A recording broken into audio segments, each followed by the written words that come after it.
प्रिय मित्राणि नमः संस्कृताय। सरल संस्कृत संभाषण इस चैनल में मैं अमित झा जी आप सभी का हार्दिक स्वागत और अभिनंदन करता हूं। मैं फिर से आप सबों के लिए एक सुंदर सा पद्यांश लेकर के आया हूं। तो चलते हैं हम सीधा पद्यांश की ओर। जितने भी अभ्यर्थी गण हैं सभी को ध्यान से सुनेंगे और फिर अर्थ को समझेंगे।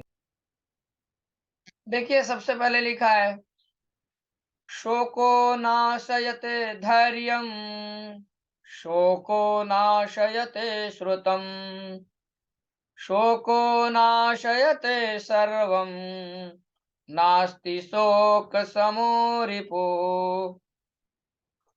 दूसरे श्लोक को, गौरवं प्राप्यते दानात्, न तु वित्तस्य संचयात्, स्थितिरुच्चैः पयोदानां, पयोधेनामधस्थिते। सद्भेस्तु लीलया प्रोक्तं, शिलालिखितमक्षरम्, असद्भे शपथेनापि, जले लिखितमक्षरम्। कितनी सुंदर बातें कही गई है। कहते शोको नाशयते धैर्यम और शोको नाशयते शोक। शोक से धैर्य नष्ट हो जाता। यदि आप शोक करेंगे तो क्या खत्म हो जाएगा? आपका धैर्य। और शोको नाशयते श्रुतम, यदि शोकग्रस्त कोई है तो शोक से क्या होता है? बोले नाशयते श्रुतम। जो शास्त्र है, जो ज्ञान आपको है, शास्त्र जो आपने अध्ययन किया, वो सारे शास्त्र भी वो समाप्त हो जाएगा, नष्ट हो जाएगा। और शोको नाशयते सर्वम, कहते हैं शोक से सब कुछ नष्ट हो जाता। नास्ति शोक समो रिपु, शोक के समान कोई दूसरा रिपु, शत्रु नहीं है। रिपु माने शत्रु। इसलिए शोक को बहुत बड़ा शत्रु कहा गया। शोक नहीं करना चाहिए। अब आइए दूसरे श्लोक को देखें। कहते गौरवम प्राप्यते दानाद, न तु वित्तस्य संचयात। अर्थात दानाद गौरवम प्राप्यते, दान करने से गौरव की प्राप्ति होती है। बोले न तु वित्तस्य संचयात, वित्तस्य माने धनस्य, संचयात संचय करने से, धन संचय करने से, इकट्ठा करने से क्या नहीं होता है? गौरव की प्राप्ति नहीं होती है। इसलिए यदि गौरव चाहते हो तो धन का आप क्या करें? दान करें। वो धन को बांटे। बांटे कहने का अर्थ है जो भगवान ने आपको धन दौलत दिया उसमें से आप अन्य लोगों को भी, अन्य जो जरूरतमंद हैं उनके लिए आप दें। तो दान करने से ही गौरव की प्राप्ति हो। इसी तरह आगे कहते हैं, स्थिति उच्चई पयोदानाम, पयोधिनाम अधस्थित। जैसे बोले पयोदानाम स्थिति, जैसे ऊंचाई, जो बादल है जो कि जल को धारण किए हुए हैं और उनकी स्थिति देखिए ऊपर में है। और वही पयोधि नाम आधा स्थिति, पयोधि नाम आधा स्थिति। अब देखिए समुद्र, जहाँ बहुत सारे जल जाकर के मिलते हैं, उनकी स्थिति देखिए नीचे है। किंतु मेघ, बादल, जो पयोदा नाम स्थिति उच्च है, उनकी स्थिति देखिए उच्च, ऊपर में है। उनकी स्थिति श्रेष्ठ है, उच्च है, उच्च कोटि की है। आगे देखिए, सद्भिस्तु लीलया प्रोक्तम, शीला लिखितम अक्षरम, असद्भि शपथेनापि, जले लिखितम अक्षरम। कितनी सुंदर बातें कही गई। कहते हैं सद्भि लीलया प्रोक्तम। सद्भि माने सज्जन, सज्जनई, सज्जनों के द्वारा। कहते कभी कभी ऐसा होता है, लीलया प्रोक्तम, हंसी मजाक में भी यदि सज्जन लोग कुछ कह देते हैं तो वह वाणी, वह बात जो है, बोले शीला लिखितम अक्षरम, जिस प्रकार शिलालेख पे लिखी जाती है और मिटती नहीं है वह वाणी, और वह वाक्य मिटता नहीं है, उसी तरह सज्जनों का वाक्य होता है। हंसी मजाक में भी यदि कुछ कह दे तो वो जो कहता है वो करता है, तो उनका वाक्य शिलालेख की तरह हो जाता है। और बोले असद भी शपथ है ना आपी, और असज्जन व्यक्ति तो शपथ लेते हैं, लेने पर भी, शपथ लेने पर भी, बोले जले लिखित अक्षरम, उनकी जो बातें होती है बोले जैसे जल में लिखने से वह मिट जाता है, उसी प्रकार जो है दुर्जनों के, असज्जनों के जो है वाक्य जो होते हैं, जो शपथ होते हैं, वह जल लिखित के समान, जिस प्रकार पानी में लिखने से मिट जाता है, वैसे ही उनकी बातों में कोई दम, उनकी बातों में दम नहीं होती। इसलिए हमेशा सज्जन बनना चाहिए, व्यक्ति को सज्जन पुरुष होना चाहिए, अर्थात जो भी कहे वह परफेक्ट कहे और उस बात पे खरे उतरे, शिला लिखित अक्षर की तरह बात होनी चाहिए। चलते हैं हम फिर से अब नए श्लोक की ओर आगे बढ़ते चलेंगे क्रम में। देखिए कितनी सुंदर बातें कही गई, आगे के श्लोक में हम पढ़ेंगे और फिर इसको जानेंगे। कहते हैं, भवन्ति नम्रास्तरवः फलोद्गमैः नवाम्बुभिर्भूरिविलम्बिनो घनाः अनुधताः सत्पुरुषाः समृद्धिभिः स्वभावयेवैष परोपकारिणाम्। फिर से देखते हैं दूसरी लय में। भवन्ति नम्रास्तरवपलोद्गमैः नवाम्बुभिर्भूरिविलम्बिनो घनाः अनुद्धताः सत्पुरुषाः समृद्धिभिः स्वभावयेवैष परोपकारिणाम्। परोपकारियों के स्वभाव के विषय में कहा गया है कि कैसे होते हैं परोपकारी लोग। तो कहे कि भवन्ति नम्राः, क्या बोले? भवन्ति नम्राः तरवः फलोद्गमैः। तरवः मतलब पेड़, और पेड़ कैसे होते हैं? बोले नम्राः। तरवः नम्राः भवन्ति। अब वो कैसे नम्र हो जाते हैं? बोले फलोद्गमैः।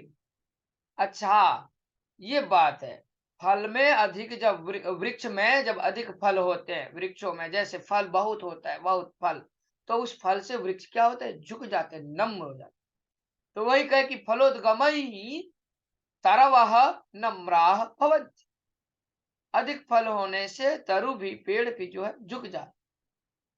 आगे कहते हैं, नवाम्बुभिर्भूरिविलम्बिनो घना। घना मतलब, घना मतलब बादल, और नव नया, अम्बु जल, भू भू अर्थात पृथ्वी। और यहाँ क्या लिखा? नव अम्बु भी, अम्बु भी तृतीया बहुवचन है अम्बु शब्द का, जैसे साधु साधु भी, उसी तरह है नवाम्बु भी भूरि विलंबिनो घन, अर्थात जैसे कहते कि नए नए जल से, जल के द्वारा, अम्बु भी यहाँ तृतीया जो है बहुवचन में, बोले नवाम्बु भी घना विलंबिनः। तो जैसे नए जल से वह बादल, बादल में जब पानी रहता है तो वह क्या होता है? तो नवाम्बु, नवाम्बु भी और भूरी विलंबिनो घना, वह गिरने लगते हैं, पृथ्वी पे आता है वह जल, किससे? पानी से भरा हुआ वह बादल जो है, जल। जिस प्रकार घने बादल जो है, घना बादल जो है नए नए जल से भर, नए नए जल के बूंद से वह नीचे गिरता है, उसी प्रकार बोले अनुद्धता सत्पुरुषा समृद्धि भी। वैसे ही जो सत्पुरुष लोग हैं, जो सज्जन लोग हैं, वह समृद्धि भी माने धन हो जाने से, समृद्ध हो जाने से, अनुद्धता, यहाँ अनुद्धता शब्द, वैसे ही सज्जन लोग भी झुक जाते हैं, जितने ही उनके पास धन दौलत होते हैं वो झुक जाते हैं, अच्छे जो सज्जन व्यक्ति होते हैं। बोले स्वभाव एवेश परोपकारी, स्वभाव एव एष, यही स्वभाव होता है परोपकारियों का। कैसा? तो जैसे वृक्ष में फल आ जाने से वह वृक्ष झुक जाता है, वैसे ही सज्जन पुरुष को जब अधिक से अधिक धन होता है, जब जो अच्छे सज्जन व्यक्ति होते हैं, जब उनके पास जब धन होता है, जब वह समृद्धि से समृद्ध हो जाते हैं, तो वह भी उसी वृक्ष के तरह जो है झुक जाते हैं। और क्या बोले? जब नए नए बादल में, जब बादल जो बरसता है, तो कैसे नए नए पानी से जो बरस जाता है तो नीचे गिरता है ना, उसी प्रकार जो है सत्पुरुष भी जो है समृद्धि के द्वारा वंचित हो जाते हैं। यही है स्वभाव किसका? परोपकारी का। परोपकारी नाम यहाँ षष्ठी बहुवचन है, परोपकारियों का स्वभाव इसी प्रकार का। आइए हम सब आगे चलते हैं। अब देखिए सब यहाँ जो श्लोक है ये काष्ठादग्निर्जायते, इसका भी यही लय चलेगा। काष्ठादग्निर्जायते मध्यमाना, फिर से देखिए, काष्ठादग्निर्जायते मध्यमानात् भूमिस्तोयं खन्यमाना ददाति, सोत्साहानां नास्ति साध्यं नराणां मार्गारब्धा सर्वयत्ना फलन्ति। कितनी अच्छी बातें कही गई है। फिर से एक बार देखते हैं, एक बार फिर से पढ़ते हैं। काष्ठादग्निर्जायते मध्यमानात् भूमिस्तोयं खन्यमाना ददाति, सोत्साहानां नास्ति साध्यं नराणां मार्गारब्धा सर्वयत्ना फलन्ति। कितनी सुंदर बातें कही है।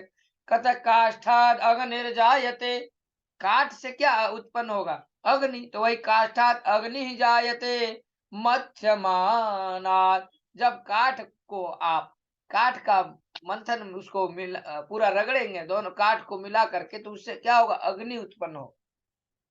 और भूमि तोयम खन्यमाना ददात, जब आप भूमि को खनन करेंगे, भूमि में, तो खनन करने से, भूमि का खनन करने से क्या मिलेगा? जल मिलेगा।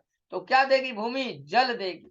भूमि तोयम खन्यमाना ददात, खोदने से जब आप खनन करते हैं भूमि में, तो भूमि जल देती है। आगे बोले, सोत्साहानां नास्त्य साध्यं नराणां मार्गारब्धा सर्वयत्ना फलन्ति। कितनी सुंदर बातें कही गई है। तो जो अंतिम पंक्ति है, मार्गारब्धा सर्वयत्ना फलन्ति, यहां से लेंगे कि जब आप सही दिशा में कार्य करते हैं, तो आपका जो परिश्रम होता है, जब जो आपका मेहनत होता है, वह रंग लाता है। तो क्या कहे? सोत्साहानाम नास्त्य साध्यम, उत्साही व्यक्तियों के लिए कोई असाध्य नहीं है। हैं? सोत्साहानाम नास्त्य साध्यम नराणाम, जो उत्साही लोग हैं, ऐसे व्यक्तियों के लिए असाध्य कोई नहीं है। कहा मार्गारब्धा सर्वयत्ना फलन्ति, यदि आप सही दिशा में मेहनत कर रहे हैं, परिश्रम कर रहे हैं, तो वो निश्चित ही रंग लाएगी। वह मेहनत रंग लाती है, तो वो फल मिलते ही मिलते हैं। आइए अब हम सब चलेंगे इसके प्रश्न उत्तर की ओर। तो देखिए, सबसे पहले प्रश्न को आप देखिए, क्या लिखा है? तरवः केन कारणेन नम्राः भवन्ति। क्या है पहला प्रश्न? तरवः अर्थात पेड़, बोले केन कारण, किस कारण से नम्र होते हैं? बोले समृद्धि भी, क्या धन से, या पुष्पोद्गमय, ठीक है, फूल के आने से, अधिक होने से, या नवाम्बु भी, नए नए जलों से, या फलोद्गमय, अधिक फल होने से, फल के उद्गम होने से। तो आप पढ़े भी थे कि जब फल आते हैं वृक्ष में, तो वह वृक्ष भी झुक जाता है, वह डाली भी झुक जाती है। तो पहला का आंसर इस प्रकार से डी हो जाएगा। आइए दूसरा प्रश्न देखते हैं। बोले केसाम वचनम शिला लिखितम अक्षरम इव भवति, कि इसका वचन शिला लिखित की तरह होता है। पयोधीनाम, या नराणाम, या सताम, या डी नंबर परोपकारिणाम। तो सही आंसर इसका क्या होगा? आप लोग कमेंट्स बॉक्स में लिखना ना भूलें। मैं प्रतीक्षा में हूं, आप शीघ्र ही करेंगे। तो केसाम वचनम शिला लिखितम, ध्यान से देखिए क्या लिखा है? केसाम वचनम शिला लिखितम अक्षरम इव भवति। तो आप पद्यांश को याद करें तो आपको मिल जाएगा। उस पद्यांश में क्या लिखा गया था कि परोपकारिणाम, जो परोपकारिणाम, और यहाँ सताम, ये ध्यान देना है। सताम अर्थात सज्जना नाम, सदभी लीलया प्रोक्तम लिखा हुआ था कि सद्भिः लीलया प्रोक्ता, मतलब सज्जन लोग, अच्छे लोग हंसते हंसते भी यदि कुछ कह देते हैं तो उनका वचन जो है तेषाम वचनम शिला लिखितम भवति। तो यहाँ सही आंसर सी हो जाएगा, दूसरा का आंसर सी हो जाएगा। तीसरे में हम चलेंगे। काष्ठात् इत्यस्य किम विशेषणम अत्र प्रयुक्तम। काष्ठात् का यहाँ विशेषण क्या प्रयुक्त है? बोले मध्यमानात् व शोकात् व सीनमर संचयात् व डिनमर बोले दानात्। तो इसका सही आंसर आप बताएं। तो मध्यमानात् आया था ना, काष्ठात् इत्यस्य किम विशेषणम अत्र। तो मध्यमानात्, जब आप काठ में लकड़ी से लकड़ी, अभी भी यज्ञ आदि जब होता है तो लकड़ी लकड़ी से आग उत्पन्न हो जाता है। ठीक है, चलते हैं आगे हम। 4 नंबर सही आंसर हो जाएगा इसका, 3 का ए नंबर। काष्ठात् इत्यस्य विशेषणम मध्यमानात्। 4 नंबर बोले वहनी इत्यर्थे किम पर्याय पदम अत्र प्रयुक्त। वहनी के लिए पर्याय पद क्या प्रयुक्त हुआ? बोले गौरवम व अग्नि व घना व भूमि। तो अग्नि ही होगा। क्या होगा? अग्नि। बी नंबर आंसर सही हो जाए। 5वां, अलसानाम इत्यस्य किम विलोम पदम अत्र प्रयुक्त। आलसी व्यक्तियों के लिए, आलसी जो व्यक्ति उनके लिए क्या प्रयोग किया गया है? बोले पयोदानाम कि सोत्साहनम नारायणम या परोपकारिणम। उल्टा बोलना है, विलोम पद देखना है। अलसा नाम का विलोम पद सोत्साह नाम। क्यों? आलसी व्यक्ति का उल्टा क्या होगा? उत्साही व्यक्ति। ठीक है, तो ये आपका बी नंबर सही हो गया। आइए 6 नंबर, यह अंतिम प्रश्न है। जायते इति क्रियापदम, बोला जायते इति क्रियापदस्य कर्तृपदम किम। जायते जो है इसका कर्तृपद क्या होगा? बोले रिपु, शोका, भूमि, अग्नि। तो काष्ठात् जायते अग्नि। जब लकड़ी को आप मंथन करके उसको मंथन करेंगे तो उससे क्या जायते, क्या होगा? बोले अग्नि निकलेगा, आग निकल जाएगा। तो इसलिए काष्ठात् जायते अग्नि, ये डी नंबर आंसर सही हो जाएगा। इस प्रकार से आपने देखा, यह आपका जो है 6 नंबर तक का ये प्रश्न सही हो गया। और इसके साथ ही हम विदा लेंगे। किंतु जाते जाते मैं यही कहूंगा आप सबों से कि यदि आप सब नए हैं, पहली बार इस चैनल को देख रहे हैं, तो सब्सक्राइब कर लें और इस वीडियो को जरूर शेयर करें ताकि अन्य लोगों को भी लाभ। इसलिए ज्यादा ना कुछ कहते हुए, आप सब प्रतिदिन इसी प्रकार से आप सबों के लिए भेजा जाएगा एक एक रोज प्रतिदिन जो है पद्यांश गद्यांश। तो आप देखना ना भूलें, सुबह 6 बजे। तब तक के लिए नमः संस्कृताय। फिर मैं मिलता हूँ अगले वीडियो को लेकर के उपस्थित होता हूँ। जय तु संस्कृतम, जय तु भारतम। और जाते जाते फिर कहना चाहूंगा कि यदि आपको कहीं कोई दिक्कत हो रहा हो समझने में किसी अर्थ का, तो आप अवश्य कमेंट्स करें। कमेंट्स करना आप ना भूलें, कमेंट्स करें और पूछें। इसके बाद जो हम आपके लिए लेके आऊँगा वो पेडालॉजी होगा, और पेडालॉजी के बाद फिर कोई गद्यांश होगा और फिर पद्यांश होगा। इस तरह से आपके पास जो है मैं उपस्थित होते रहूँगा। तो आप देखना ना भूलें, सुबह 6 बजे। नमः संस्कृताय।